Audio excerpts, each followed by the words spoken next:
Okay, I guess I'll just start now. It's 8:05. Yeshua asked me to welcome everybody and just give a quick introduction. So I'm actually pretty involved with the CHYE, have been for a few years. I'm one of the board members, and it's a pretty valuable organization. I joined because I thought it's a great organization, and I ended up gaining from it tremendously as well. Why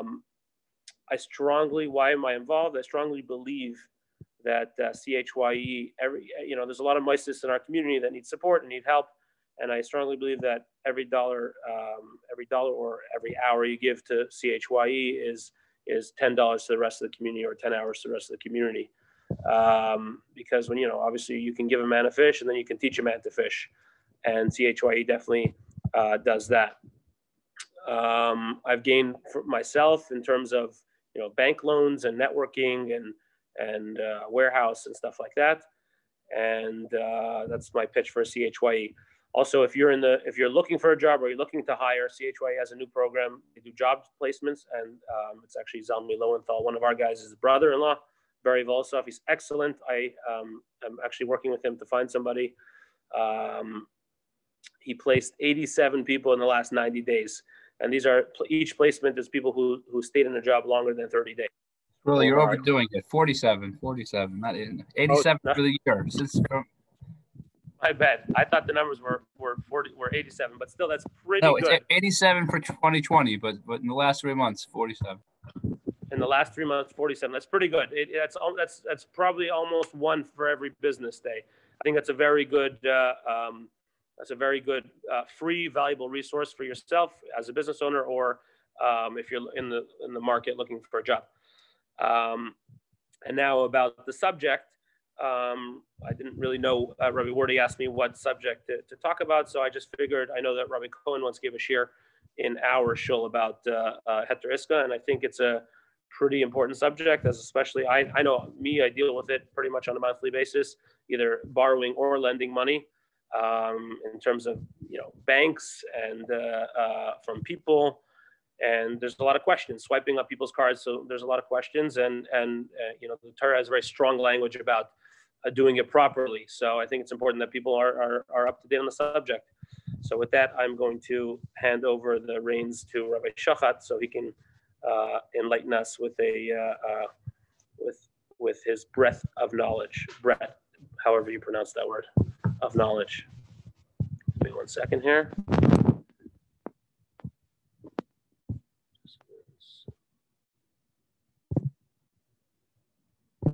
Okay.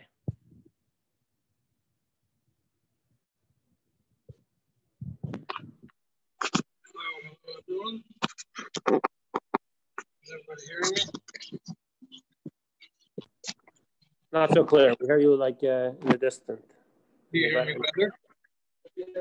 It's okay, yeah. Okay, so I'm out of town, which is why I'm doing it through Zoom. And I would like to I wanted to speak about mainly four topics today, which will cover the topics that I think are what people want what's this shir was supposed to be about. But first, a general introduction. There's a mitzvah min ha-Torah of v'ahavta l'reacha kamocha klal gadol b'Torah zo klal gadol b'Torah. It's the most important part not most important, a big element of Torah is v'ahavta l'reacha kamocha. What is part of v'ahavta l'reacha kamocha, of helping another Jew, is doing something which you are giving from yourself to help another Jew. So when you lend money to another Jew, what you're doing is you're helping the other Jew. When you're lending with interest, you're not helping the other Jew. You're essentially helping yourself. Sometimes you're messing over the other Jew, sometimes you're not. But essentially, you're really, what you're doing is you're helping yourself. So that's the first point when it comes to Ribbis, understanding what lending and interest is, understanding what the yesod of this mitzvah is, understanding what the yesod of the mitzvah of lending money is, and a yesod of understanding why Ribbis is awesome. So the first reason why lending money with interest is usher is partially the contradiction to v'ahavta l'recha kamocha. That's the first simple reason. There's another reason why lending with interest is usher. These are all reasons which are mentioned as far. Another reason is that it shows on your lack of bitachon in HaKadosh Baruch Hu. Every businessman knows that his money, his business comes in based on what the Eibusher decides. Some months he's going to make more money. Some months he's going to make less money. Some months he's going to lose. Some months he's going to gain. But when it comes to the only guaranteed form of income is lending money with interest, relatively. I mean, if it's could be guaranteed, it means you're taking away from the Eibusher his involvement. You're not believing in the Eibusher is going to provide for you. You're taking your money and you're saying, I'm removing all risk from myself and I'm making money off it. So that is another reason why Ribbis is prohibited. There's a few other reasons, but I'm not going to go so much into it. I wanted to just give it as a general background. But now, Ribbis, the issue of Ribbis comes from, we have the mitzvah, we have to lend every Jew money. It's a mitzvah asay min ha-Torah to lend people money.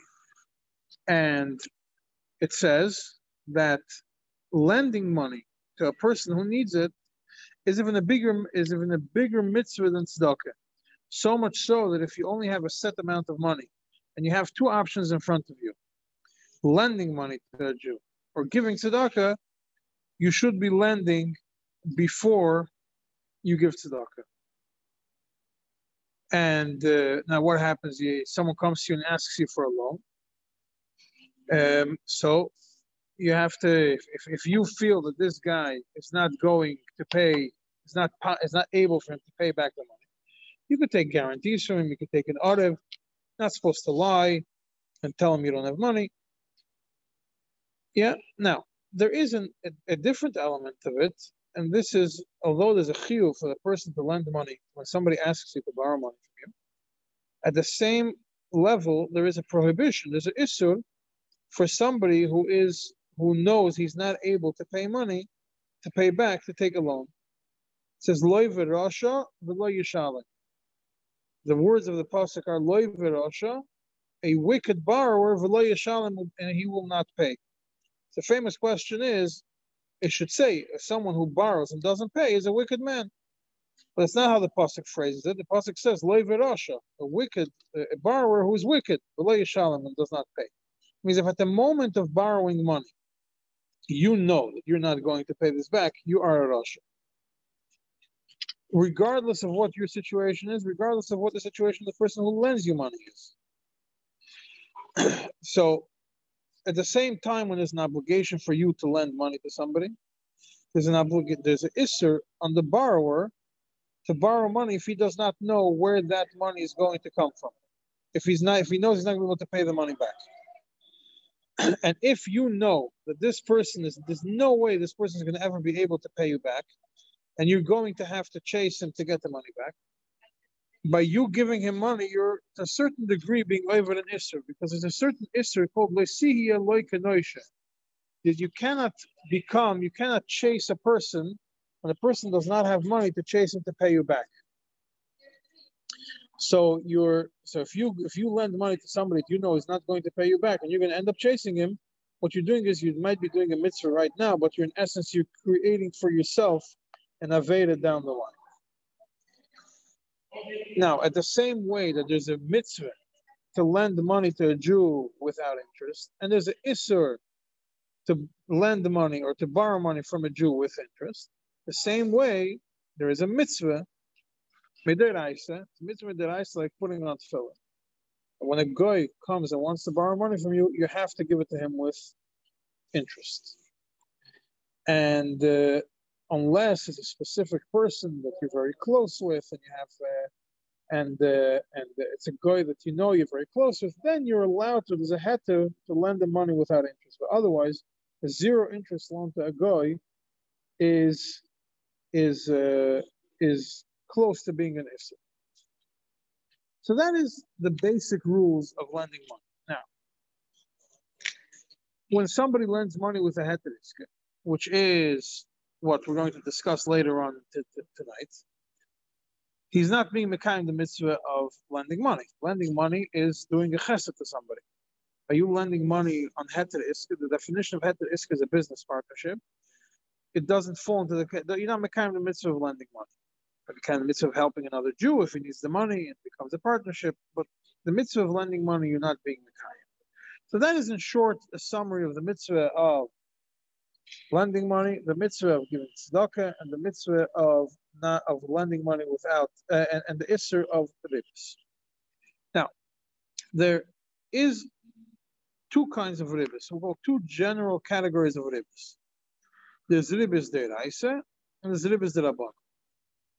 The first thing that a person has to know is any form of benefit that's going to come to the lender from the borrower as a result of this loan before the loan is paid back is considered complete ribbis. Doesn't make a difference how long the loan is for, doesn't make a difference what kind of benefit the person is getting, and doesn't make a difference how the person, the borrower, phrases that benefit. Whether he says it's a present, or he says it's a bonus, or he makes it, or even a benefit which is not financial. Yeah, but all these things, each one of them, some of them are deraisa, some of them are derabbanan. Let's first start with what's the ribbis deraisa. What's the issue of ribbis al pi Torah? Ribbis deraisa is ribbis that is determined at the time of lending the money. And you say that I'm lending you now $100,000. And then when you pay me back 120. That is Asr Midaraisa. Now, the Alter Rebbe adds another level that if you borrowed money, if you lend somebody money 100,000 and later you convert it to a ribbis, means you say the guy didn't pay you back, so you say, okay, now I'm going to charge you interest for this loan. It's also considered ribbis deraisa. That means any form of you making money or you gaining benefits because you gave money to somebody and he's paying you back later time than when the money was given, even if it's an hour later, even if it's 3 hours later, could be a year, could be 10 years, doesn't make a difference. If I give you money now and I get back from you a higher number at a later time, regardless how long that time is, that is an Isser Deiraisa. Now, so what's the Ribbis Derabbanan? A Ribbis Derabbanan is when the addition of the money was not done as a request from the malva to the loiva, something which a person gave to him, not something which he specifically asked for at the time. It's interesting to note, and it's very important to know, Ribbis is something which, al pi halacha, is yoytze b'dayan. That means you go to Bezdin, there's a dispute between two people, and the person comes and says, I agreed to borrow money with Ribbis, and I paid Ribbis for a certain amount of time, and then I stopped paying Ribbis, and the lender right now wants to collect all the Ribbis.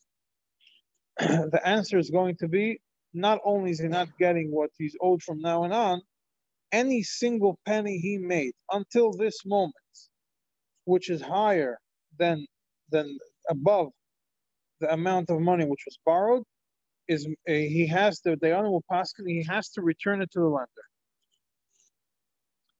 So that is monetary.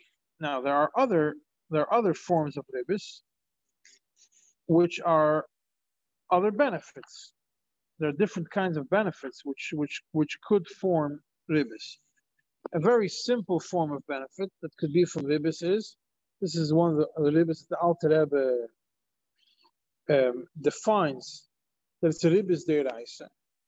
If I borrow money from you today, and I tell you, if you lend me money today, and then down the line, I know next year you're going to need money, I'm going to lend you money. Right now, I need to have a cash flow problem. I have access to money. I need to borrow money. There's no interest, right? It's not a simple zero interest loan. But I'm telling you at the time of borrowing the money, whether it's the lender telling the borrower telling the lender, this loan is going to generate another loan the other way. That means the borrower is going to give the lender another loan down the line. That is, according to Alter Rebbe, it's a suffix isur deraisa. Regardless of what the amount is.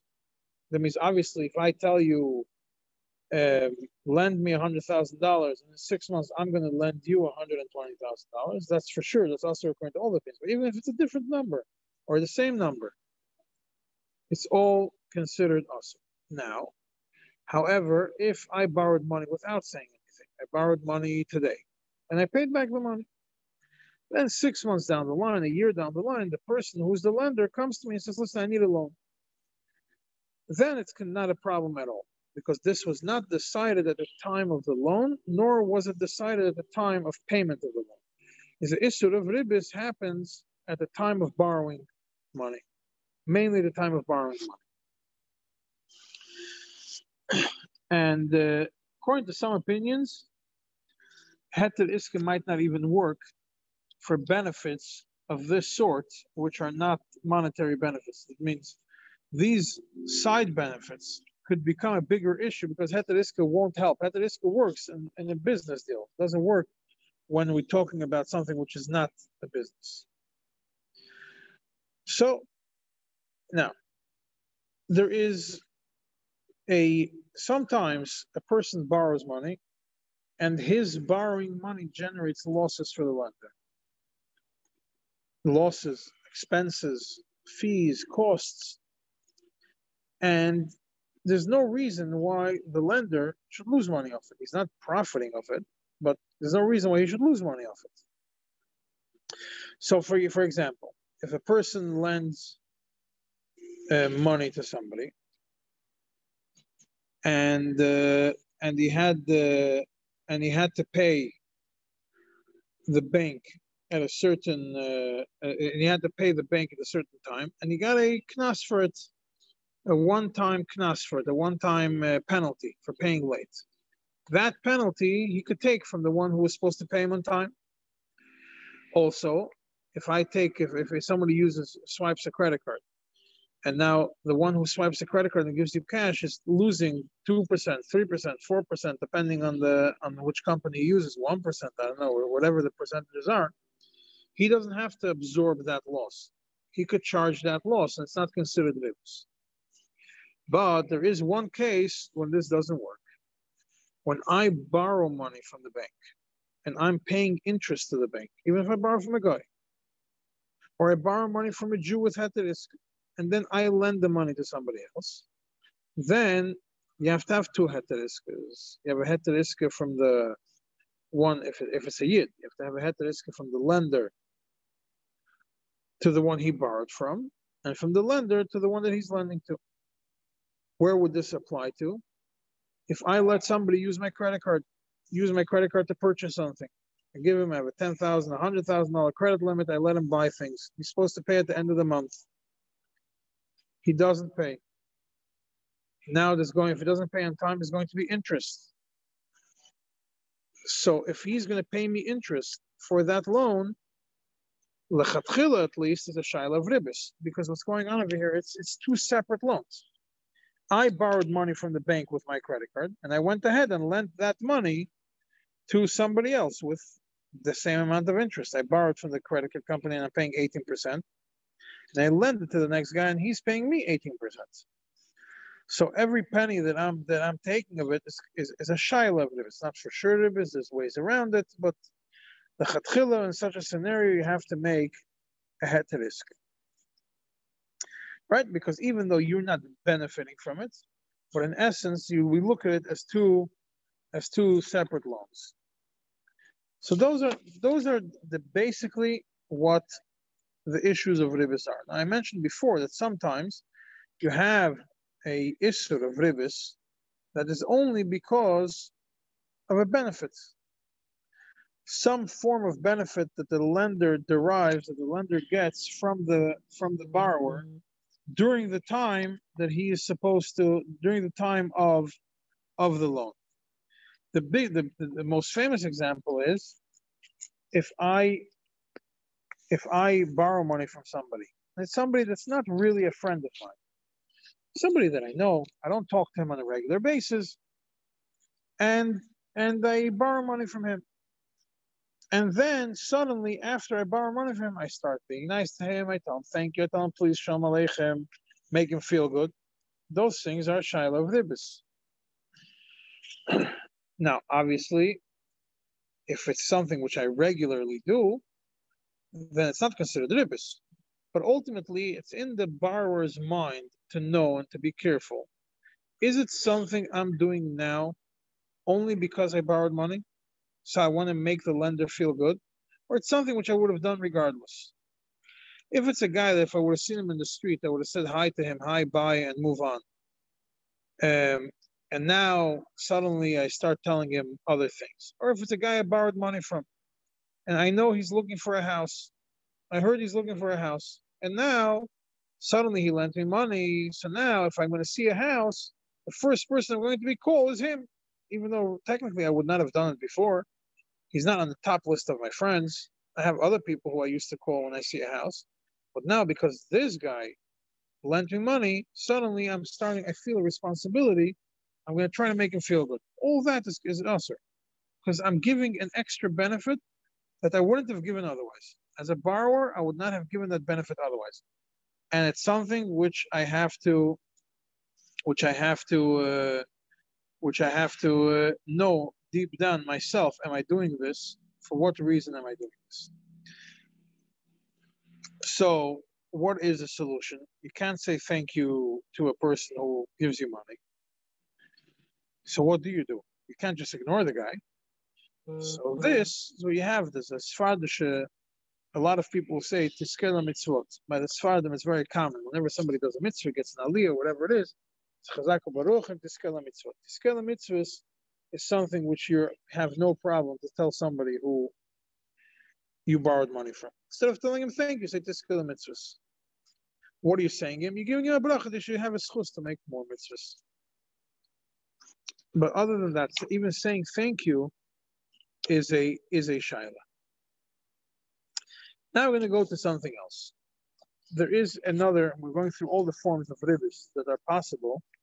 We're going to be. Now, if I borrow, I'm in business, I have to get a certain amount of cell phone chargers. And I have to deliver a certain amount of cell phone chargers or some other accessory that I have to deliver at this and this day.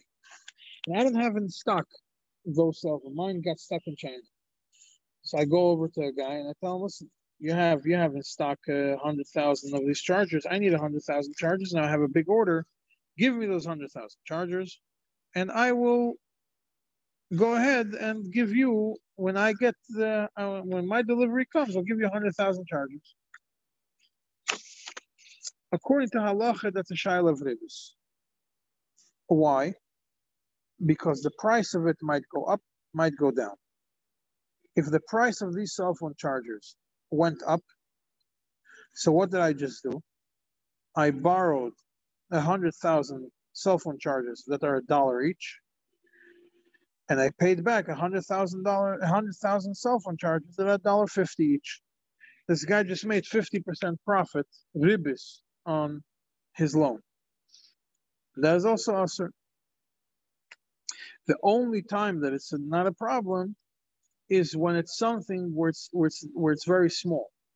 For example, if a neighbor borrows a carrot from you, even though the price of carrots does fluctuate, or a bag of carrots, the price of carrots does fluctuate somewhere between 69 cents and 89 cents a bag. A person borrows a bag of carrots, then give back a bag of carrots is not a problem. It's something very small, and the Chachamim were not makpid on these kinds of things. Where is this more common? I mentioned example of cell phone chargers. It's very common in the field of jewelry. If I sell jewelry and I need a specific ring, I'm missing a certain ring. Now I'm going to go to somebody and I'm going to tell them I need a gold ring. You have in stock a gold ring. Let me take from you a gold ring. I'm going to give you back another gold ring. That's usher, because the gold does go up and down. So what's the solution? How do you deal with it? When I'm going to borrow that ring, I'm not borrowing it. I'm writing that I'm borrowing a ring that is worth, and I write what the value of it is at that day. It's worth right now $1,000, $500, whatever the price of it is. So when I'm going to borrow now and I'm going to pay back, I could pay back money. I could pay back a ring that's worth $500. It's a different category. It's not anymore. I'm not paying more than what it's worth. So that's then in such a scenario, it's not considered an issue of Ribbis. But there is one exception to the rule. Exception to the rule is if I have in stock the thing that I'm borrowing. So let's go back to the cell phone chargers. I have 1,000 cell phone chargers in stock. I have to ship out 10,000. So I'm going to borrow another 9,000 from somebody. Then it's not considered usher anymore. Why? Because what I'm doing is that we consider it as if I borrowed, as if the little that I have was given to the lender, and it became instead of the ones that I'm borrowing. So I'm borrowing on top of what I have. I have in stock. I'm borrowing more of what I have in stock, and then when I give back, it's not a problem. It's not us. I think as long as I have it, it's not us. As long as I have for the same thing that I'm borrowing.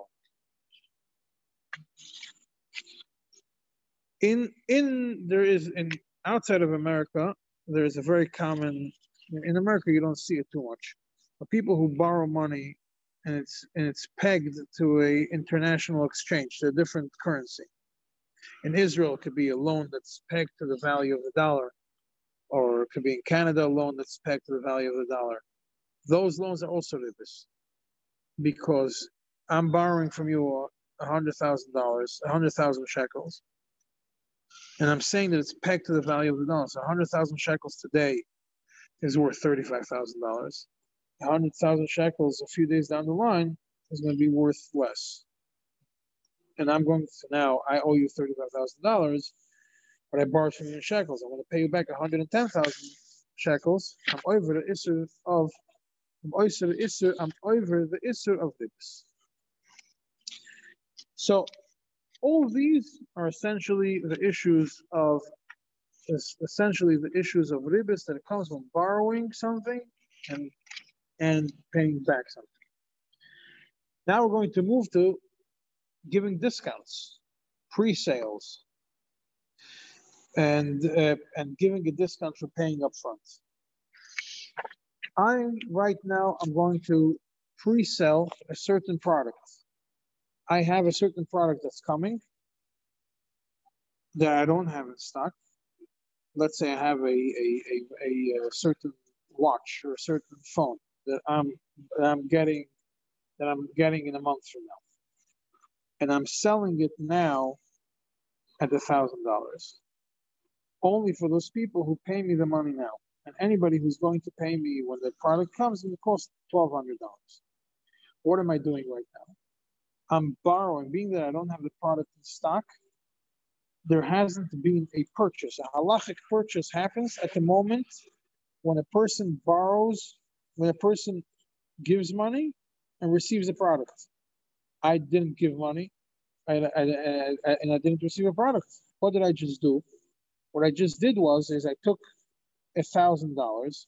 I took $1,000 from somebody, and when I'm going to give, and in a month I'm going to give him back a cell phone, which is worth $1,200, because that's the price that I'm going to. That's the price I'm charging then. So selling something, pre-selling something as a promotion before I have it in stock at a price that's cheaper for people who pay before is also an issur of Ribbis, because I'm giving you a $200 bonus on this product as a thank you for what's called in Halacha hamtonas mois, waiting for the money. I'm borrowing from you $1,000. You're waiting for the money. Because you're waiting for the money, I'm giving you back $1,200. and the same applies for somebody who charges different prices for someone who charges different prices for paying with cash or paying on credit, not with a credit card, paying on credit. If I write down and if I sell something as a to whoever pays with cash or with a card now, I sell this product for $100. If you write it down, you don't get the discount. That's also an issue of Ribbis. So if you have stores that let people write down credits, then they have certain products that they sell at that price only to those people who pay with cash. It also becomes a shaila of Ribbis. Also becomes a shaila of Ribbis because again, what am I doing? I'm telling you right now, if you buy this product today and you pay me today, you're paying for it $1,000. If you buy this product and you're going to pay me in a month, you're going to pay me $1,200. So because I'm waiting, I'm lending you money, so to speak, and I'm waiting to get it back, I'm charging you, I'm benefiting from it, that becomes a shaila of this. So Rabbi Shachat, let me stick my nose in on this since you're bringing that up. Actually, someone brought this up to me. I do events, CHY events, where I will do an early bird special. If you buy your ticket in advance, you pay only, let's say, $85. But if you pay at the door, we charge $100. Is that early bird special? Is that considered a shaila of Ribbis? It's a shaila, depends how you structure it. Sorry, what's the right way to structure it? What is it? What's the reason why, let's say by buying at the door for a small amount more is not considered the isser? Why? Because what I'm doing is I have to hire somebody to stand at the door and charge money and do all the things. So it costs me money. It costs me more. It's the same. That means I'm not giving you a benefit for paying before. I'm telling you right now, you buy your ticket online, I don't have to do any work. You're not generating any work for me. But if you're coming to the door and you're buying the ticket at the door, you're generating more work for me. So I have to charge you more for it. It's very simple. That is the motivation. We want people to buy in advance so we don't have to deal with the headache of people showing up at the door, and we want to know how many people are coming. That's the motivation to offer a discount for people to buy early, basically.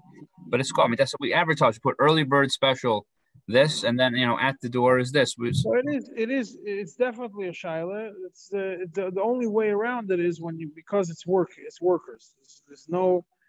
It's when it comes to borrow, when it comes to having workers that are going to work more because of you generating more work, then you could take an extra, you could take more for it, or you could give a discount for buying it before.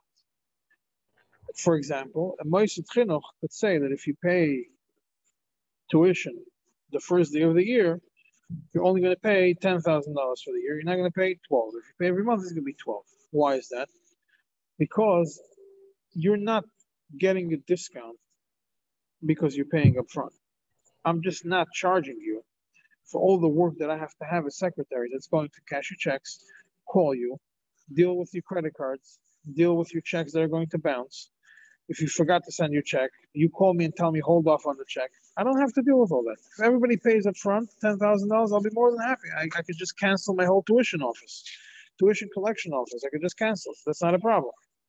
It means if you're giving a discount for somebody who's saving you a worker from working, that's not a problem.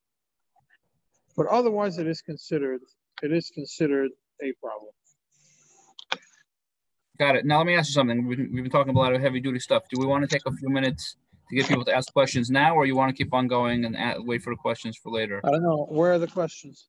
Well, then no one posted any questions. If anyone is on here right now and wants to ask some questions with regards to things that Rabbi Shachat has spoken about in the last 20 minutes. Yeah, I'm going to add one more thing, and then I'm going to go. All right, fine. So you add that one more thing. So, but everyone, look, there's a thing that says Q&A. Type on the Q&A and type your question. So after Rabbi Shachat gives this comment, we'll respond to some questions. So now, I'm going to say two more points that are connected to this. So when are you allowed to give a discount? Yeah, for pre-sale. If I have in stock a certain product and I want to give a sale, to people who buy it on a specific day. I have 1,000 phones, and I tell whoever buys, I have the phones in stock. I tell people whoever buys it today is going to pay is only paying $900. If you buy tomorrow, you're going to pay $1,000. That's not a problem because I have it in stock. If I have something in stock, I'm allowed to choose any price that I want, even if it's lower than the price. The only issue of Ribbis is when I don't have it in stock. If I don't have it in stock, then it's a shaila. Then it's a shaila of Ribbis. Okay, I think. If anybody has questions, I don't see anything yet. Let's see. No open questions. I think there's an issue with posting questions. I'm not sure if anybody else has this issue, but I definitely do. There's nowhere to ask them. There you go. Type on the Q&A. So and can you actually pay back the ring when it's of higher value with this header? What header? If he has it in stock, he doesn't have to borrow it. If he has it in stock right now, you mean if I say that I'm going to give you, I have a ring in stock, but I don't have the right size, and I go to my fellow jeweler and tell him, lend me a ring this and this size because I don't have it in stock. I need it today, and I'm going to pay you back the ring that I have in stock. That's not a problem.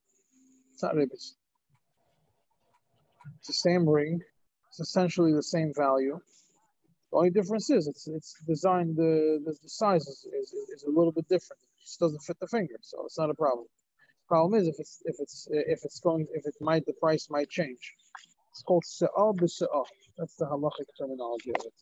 See some more questions. Oh, with writing down its value up front, yes. With writing down the value up front, yes, you could do that. If you write the value up front for the ring, and then you give back based on the value, it's not a problem. Yes. Is there a way to make a sale before the item arrives? The answer is yes. There is a way to make a sale before the item arrives. When you don't make the sale based on a specific time frame, you make the sale based on a specific, a certain amount of sets or whatever it is, or one printing, and you say, right now I'm printing. Let's say I'm selling right now 100 phones at this price, regardless of how many people come, regardless of what day it is. I don't say that only if you buy today you get this price, you buy tomorrow you get a different price. I say I have 100 phones that are coming next week, and the first 100 buyers are going to pay $800. Afterwards it goes up. That's not a problem, because I'm not making a specific difference based on the amount of time. I'm not borrowing the money. All I'm saying is I have a specific amount of merchandise that I'm selling for that. I have a specific amount of merchandise and I'm selling for that specific price until that merchandise that I have runs out. Okay, let's go weiter right now to Heter Isker. So let's go to Heter Isker. It's obviously the best way to lend money to somebody is without interest. I see one more Q&A. Let's see if it's connected to what I spoke before.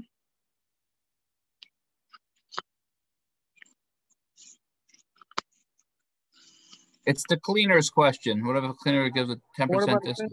10% discount if you pay up front. I don't know how they structure the discount and what it is. Maybe it is to save you the same thing as chinuch.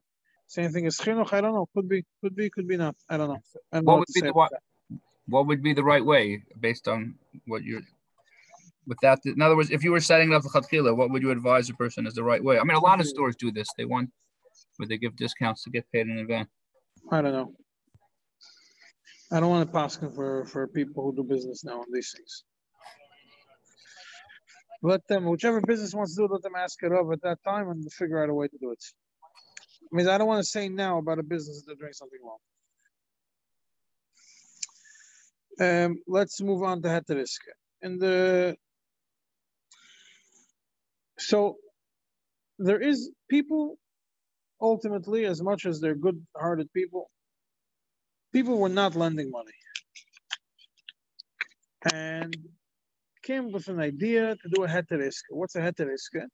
It's a way where the one who gives the money is getting a certain amount of profit. Iska means a business. It's a business investment. A business investment, by definition, I'm investing in a business, some part, and I'm going to lose. I'm going to lose or I'm going to gain, depending on how the business goes. So, how does a heter iska work?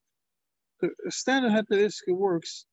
It's called chetzi pikadon, chetzi milk. I'm going to say I give half of the money becomes a loan, which I cannot take interest on, and half of the money that I give is an investment in the person's business. So then what happens? The person who half of the money is guaranteed to get back, and half of the money is going to go as an investment. So now, being that me and you become 50-50 partners over here, half of the money that I gave you as a loan, you're allowed to use. That's the purpose of a loan. You're allowed to use, and the profits become yours because it's a loan. The half that's a pikadon, I'm giving it to you, so you should invest in the business, and the profits that come from it are mine. So then you make the percentage of the profits a reasonable percentage, how much the percentage could work out from this business. And I make a heter iska. I'm lending you $100,000. Half of it is pikadon, half of it is milveh, half of it is a loan, half of it is a deposit. The half of the deposit, I want you to work for me and generate profit for me. So from the $100,000 at the end of the year, you're going to give me $100,000. That means the $50,000 from it, that's a loan you owe me anyways. The $50,000 I give you is pikadon. They could generate. You invested it in a business which generates so much profit that I'm able to make $10,000 off it. So then it's fine. That's not it. That's the concept, in short, of a heter iska. Right now, for a heter iska to be valid, it's not enough to just write. It's not enough to just say heter iska. Both parties have to understand the concept of an iska. The concept of an iska has an element of loss. It is possible for the person who gave the money to lose his profits, and sometimes to even lose his whole amount of money.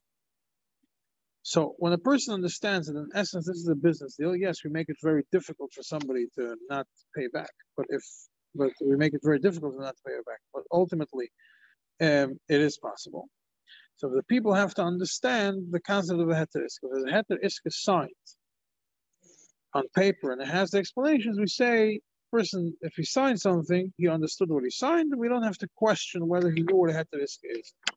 But if you just say it bal peh, it only works if the people understand what the iska is all about. Now, when I give we say that there is a certain amount of time that the amount has to be paid back.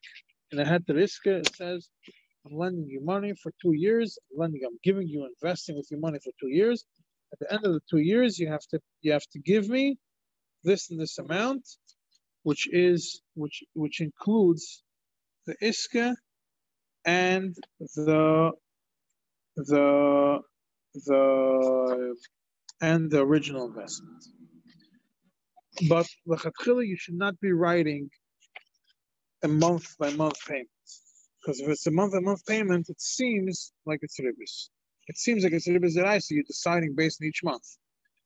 You could do it if you write. I should choose to write at that form. You say you have to give me at the end of the time, this is how much you're going to give me. And you don't write you don't write 2% monthly, 1% monthly. You say at the end of the year, he's going to give me back this and this amount of money. Let's say $100,000 plus another $20,000, $120,000, and he should pay me divided in equal monthly installments 10 months of $12,000 a month. Then it's fine, because then what you're doing is you're not writing this every month it grows. All you're writing is at the end of the term of the loan, you owe me this amount of money. To make it easier, you can see you split it up.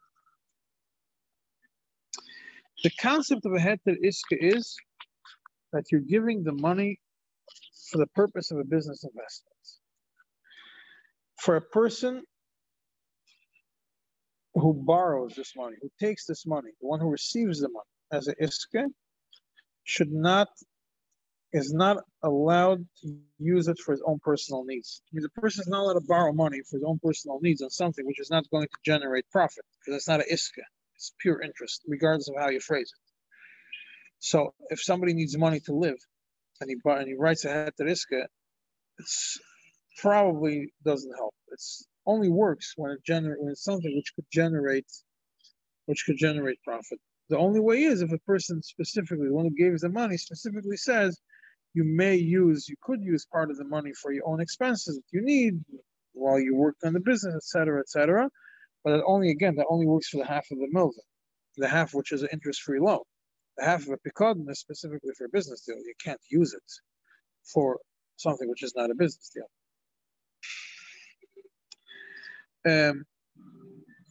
And you write over there that it's done. The regular heter iska says that the one who receives the money is doing it is for receiving, he's going to invest in the best possible iska that he can do. What's the reason of writing this lashon? Is because if you write as a specific business investment, which some people do, write a specific business investment, then if that business investment fails, you lost all your money. If I write to the person, I'm giving you $100,000 to invest in the best possible business deal, then when the time comes to pay, if he doesn't pay, he's going to say, well, the business I invested in flopped. He's going to have to prove that he invested it only in that business and not in any other business. He's going to have to prove that was the best business, that he could have invested in. Therefore, that way is just adding more elements for a person not to be able to avoid paying the isk. So now if somebody taka needs money for his own personal needs,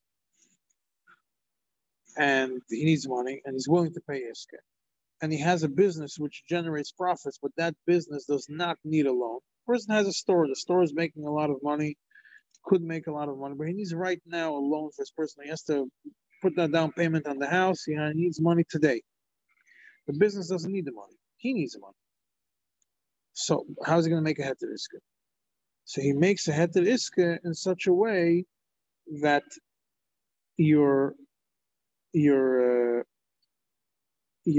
that the lender, the one who gave the money, says, I have no problem if you use the money for your personal needs, as long as you're going to give me an equal value in a business that generates profits.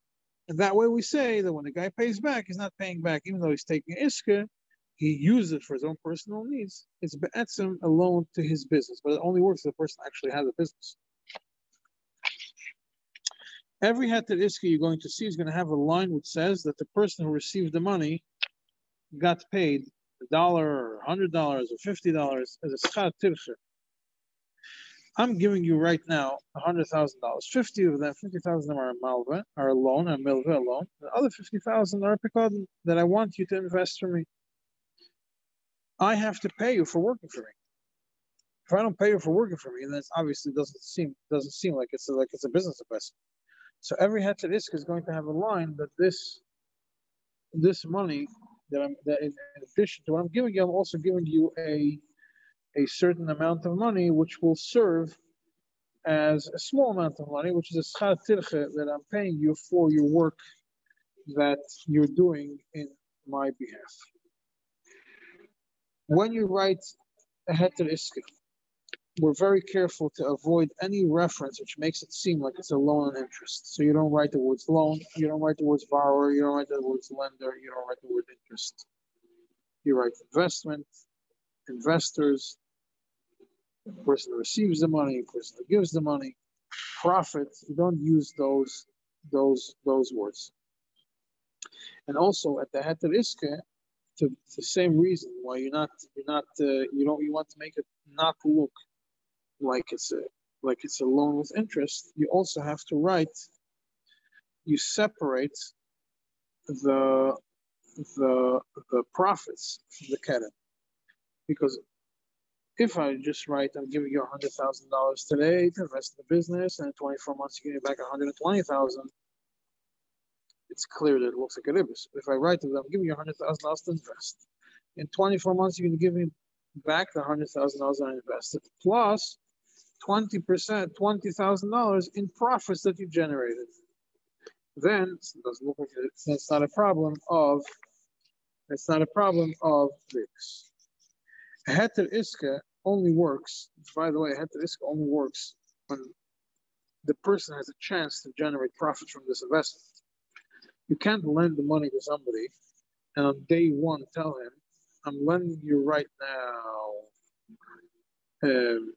$100,000, but you have to give me right now $5,000 origination fee, whatever, for the money that I'm giving you. I'm giving you $100,000, and I'm taking right away now the iske, because the whole definition of an iske is a business investment. Business investment, you have to give the guy a chance to make money. You can't just take money from up front. Up front, you never made money off it. You didn't have a chance to make money off it. So heter iske will only work when the money is given. The money is given at the end. There are some times when a person lends money to somebody else, and down the line, the person decides he wants to turn it into an iske. He didn't get paid it back on time, whatever. He wants to turn it into an iske. So you can't just write a settle heter iske halfway through the loan and convert it to heter iske, because then it's a fraud. It doesn't work. You have to get back the money and then lend it again. So it could be even give a check. The person borrowed the money, gives a check, and then the one who lent the money right now takes the check and gives a new check for the full amount, and that's check. Or he could do it with a kinyan. You do it with a kinyan. There's a kinyan that I'm being magna to you. All the money that you borrowed from you, I'm giving it back to you. And then now I'm lending it. No, I'm not lending it to you. I'm investing it with you with heter iske. If a person now, so what happens if heter iske fails? And sometimes it does fail. In the usual heter iske, it says that if a person claims that he has a loss, that he didn't generate any profits, he has two options. Either he could pay whatever amount was written in the shtar, or alternatively, he could take a shua. Let's take a shua. There was no take a shua derais, a shua chamura, that it didn't have any profits. A guy's going to want to avoid taking a shua. He's going to pay whatever it is. And when it comes to losses, you're right that it only be trusted with two Adam who are going to say that money was lost. In essence, every form of money which is done with a heter iske should be a heter iske which both parties understand. You could find heter iskes that are good, that are available. You have to make sure that the heter iske that you have works, it's good, and both of you understand, and you actually believe in what it says over there. It's not just, and you understand that there is a slight but possible element of loss. That's the definition of a heter iske. Without that, if there is no way for you to lose, heter iske doesn't help. If you have a heter iske which is watertight, there's absolutely no way for you to lose money of it, whether it's through a guarantee, whether it's through other things. Then it's not a business investment. It's a loan with interest. And it's a heter iske. And it's a loan with interest that has a paper called heter iske. It doesn't help you from iske. And I think it's 9 o'clock. I am heading out soon to Maidiv. There's any questions? Let me see. If you have any questions, type them in the Q&A, please. In the Q&A section, click on it. If two people split a check at a restaurant and one of them pays the bill with understanding that the other will pay back roughly half, is there an issue? No, there's no issue with that because you're not lending the guy money. And it was determined from the onset when you go to a restaurant that you're just going to split the bill along whichever way both parties are going to split the bill. Therefore, it's not a problem even if he pays a little bit more than half, a little bit less than half. Ultimately, the guy did not actually, could be he ate a little bit more than half, a little bit less than half. I don't understand the question of the ring. I see. You can actually pay back the ring when it's a higher value with this head. I guess I have to look at the previous questions to see.